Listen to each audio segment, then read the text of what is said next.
T95 puts a shot into his ass. AE shoots him again for another 400 damage. Now he's sandwiched between the E3 and the T95 like an idiot sandwich.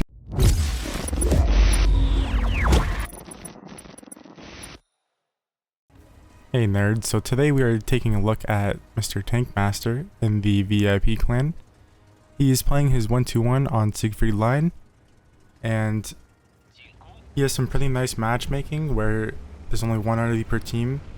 There's 4 tank destroyers, but you could kind of play around them on Siegfried because there's only a couple positions they could actually play from on this map. Playing field in this kind of situation is very hard because even 1 or 2 medium tanks at the bunkers in the field will just stop him from being able to push or do anything. And they'll also spot him for the tank destroyers camping on base. So he does make the right play here in choosing to play middle. This is probably one of the best spots on this map.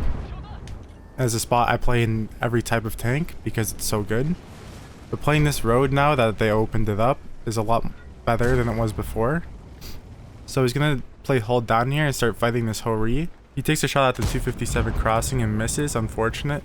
The gun handling on this tank is very good. He is using vents, V-stab and rammer. So instead of buffing the gun handling even more, he's opting to use vents. I personally use IA, or I like to use the experimental equipment, which reduces its dispersion. As you can see, his shell easily went through the upper superstructure of the Hori 3 because the heat rounds on this tank have 340 pen. So they're very good at fighting super heavies and heavily armored tank destroyers. So this Kunstpanzer behind them is kind of in the way. The Kunstpanzer, if he peeks, doesn't have a strong turret and will get penned. And he's trying to side scrape the Seethers, so he's trying to just make room for himself to actually play the position. He spots the Chieftain P, and the Chieftain P obviously has never played this map before. He just bought the Chieftain P from the premium store because it's in the premium store right now, and he's like, let me play in this position where I'm gonna get farmed by every single tank on the other team. But he does put a shot into the hole there, and the Chieftain P has an awareness level of 0, so he doesn't pay attention when he peeks again. So he puts a nice easy shot into the side there. But as you can see, the DPM on this thing is very nice with the 440 alpha. Chieftain P again lets him shoot him and still hasn't backed up from that position. He's pretty much dead now. It's just Tankmaster is doing a very good job of not taking any damage in return. So when you're playing every tank in the game, it's very important to keep your HP because during the game your HP is like currency. Every time you give away your HP, you're giving away currency. If you give away that currency without actually causing any damage in return, you're essentially at a loss, right? If you think about it like money. If I have 2,000 hit points, say I have $2,000, if I give away to the enemy team my hit points without receiving any, I'm just throwing money at them, like gambling pretty much. Most people don't understand that, and they willingly like will peek into an autoloader just to shoot them one time and take 3 in return. But as you can see, Tankmaster has taken 0 damage and then already has 2,400 damage racked up. He's playing this corner very slowly because he can't drive across. He'll bleed from the middle because the enemy team controls the middle of the map. He is able to put another shot into this Hori here, who's still trying to peek even though he has no gun depression. The other side of this map where the Hori is playing, there's a hill where you need a tank with gun depression to actually play, or you need to commit further on the inside. But if he commits, then Tankmaster can very easily farm him. Now he's going to opt to rotate to more of the right side of the map to see if he could punish any of the enemy team playing in middle, which is a good play. He's trying to find a shot here on the UDES that actually crits his gun, I think. But playing here is okay for now because his team is still alive around him. They're slowly taking field, so he needs to try and work on where the HP is. And the HP of the enemy team is all in the center of the map right now. So he has to try and find angles to where he could punish people trying to peek further, or trying to maybe shoot one of his teammates. So he just saw the concept get shot by the E3, so he has time to peek the E3. It's a nice snap into the lower play of the E3 right there. He might have time for one more shot, but it's a little risky because the timing between when the concept got shot and him peeking is a little off. So now he sees people rotating back to where his team is in field.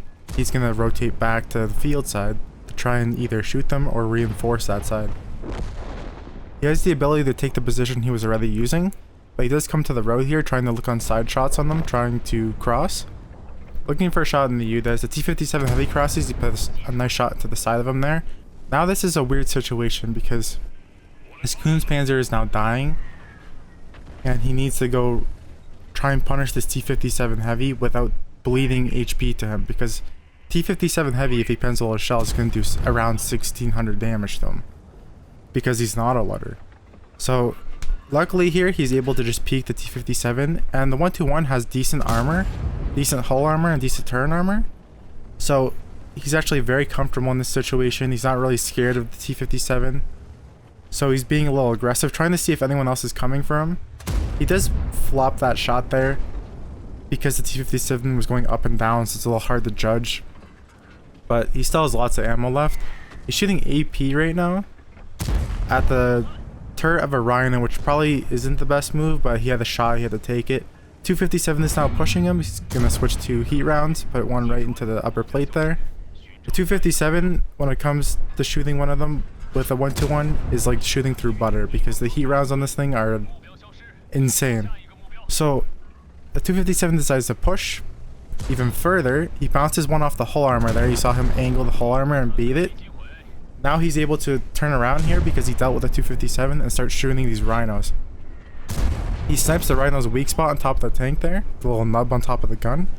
That's, I think it's like 10 millimeters. It's very easy to pen.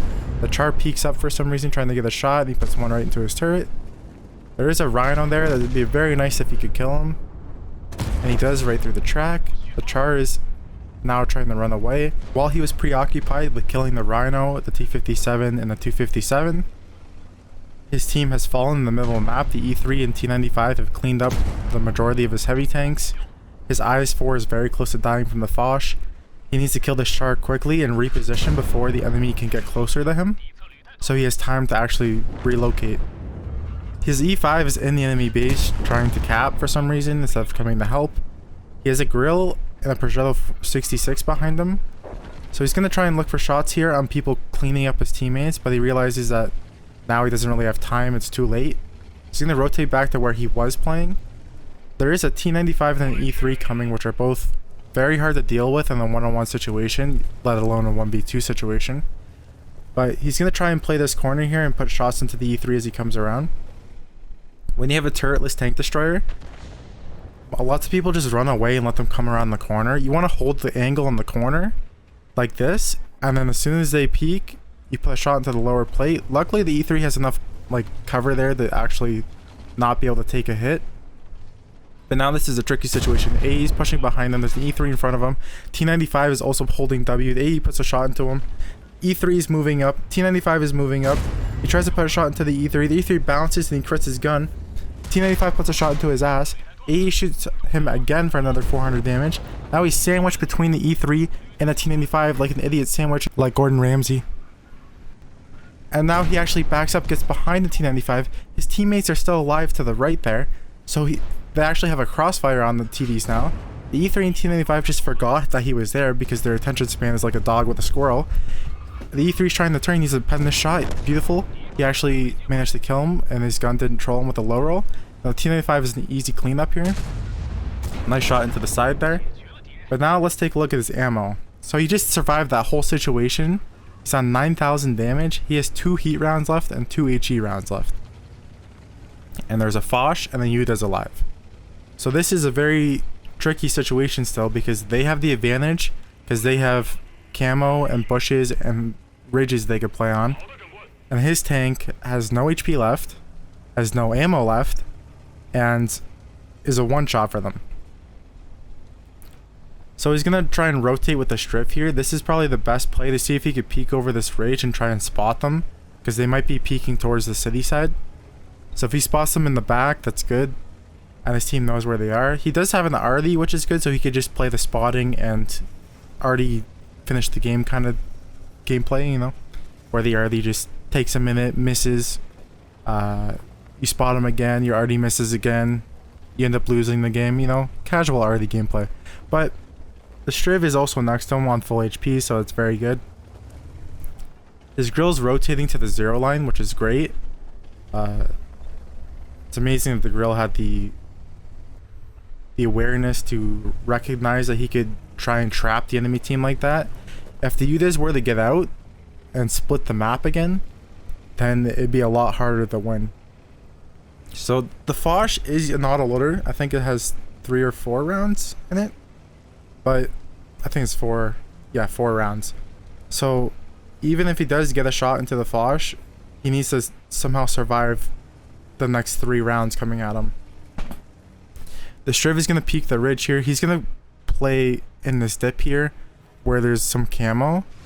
And he could probably spot check this. So if he gets spotted here, he knows the Udas is in front of him. But he doesn't, so he knows that they're probably not there. They're probably on the back ridge where most of the tank destroyers originally camp. So he's going to use this bunker and this wall on the right to try and hide from that corner where they are. And the grill is probably going to take a shot if he peeks, so he needs to try and go at the same time as the grill. So either the Udas is reloading or the Foch is dumping his clip on the grill at the same time that he's able to shoot them. His Striv is actually pushed way up now, and they have the enemy team trapped in the corner. So this game should be a win as long as they don't throw. The people will panic when they're in this situation where they have no HP and there's a lot of pressure because the game is still very close. His teammates, like, you don't really trust your teammates because they're in tank destroyers. They have no view range. They can't defend themselves easily. Like, what am I supposed to do? Like, most people will panic and like drive in too early and die, and then that causes the loss in itself. But he knows the Udas is not in front of him or else he'd be dead already. So he's going to rotate back here and try and get a position to where he can actually do something before his teammates die. That's the most important part in late game situations, is you need to do stuff before either your teammates die or the enemy team gets bored and YOLO something and actually just win the game because they got bored and lucky because you rotated at the time when they got bored. So many times I've had late game situations where I'm like, I wait so long for them to do something. As soon as I move, as soon as Tankmaster moves, the Udas pushes. So he needs to get in close here because the Udas is going to be hard focused on the grill. He's able to shoot them for free essentially. The grill dies super quick because the Foch put a shell in, but the Foch did shoot one time. He tries to shoot the Udas and misses, unfortunately, with RNG there. But so not only is 1 heat shell and 2 HE shells. The Udas turret, the side of the turret, is actually 40 millimeters, so he is able to pen them with HE. It's just actually finding the opportunity to shoot the side of a Udas is very hard. He puts his last heat round into the Foch there, rolling for 470. And now it's pretty much up to the Striv on this team to try to do as much damage as he can to these 2 tanks. The Udas is YOLOing in for some reason because people get bored and their brains stop working. Tries to put a shot into the side of him, only hits for 146, unfortunately. The Striv does put another shot into him, and he's able to kill the Udas with his last shell. So now it's him and the Striv against a Foch. The Foch is probably down 2 or 3 shells, or he's already been reloading this entire time and has a full clip. He is lucky in the fact that he does have an RD on his team, and because he's a medium, he can actually keep the Foch circling around even though he can't shoot them. So hopefully his RD or Striv can pick off the Foch here. The Foch gets spotted YOLOing the Striv. The Striv is behind the dead body of the Udas, I think, so he's fine. Tankmaster is trying to get in to help ram him or do some damage. The RD does end up stunning him and the Striv ends up killing him. So that was a really like action-packed game. It was very close. He was out of ammo, but he was able to like persevere and get that 10,000 damage game and the win for his team. Okay, here's the after battle results. Real quick, he did 10,435 damage with 7 kills, aced it high caliber with the top gun, and he lost 11,000 credits, which isn't that bad at tier 10. He completely used all his ammo, but he still almost broke even, which is pretty good. So if you have a replay, please send it to me on Discord. That's it. See you, idiots.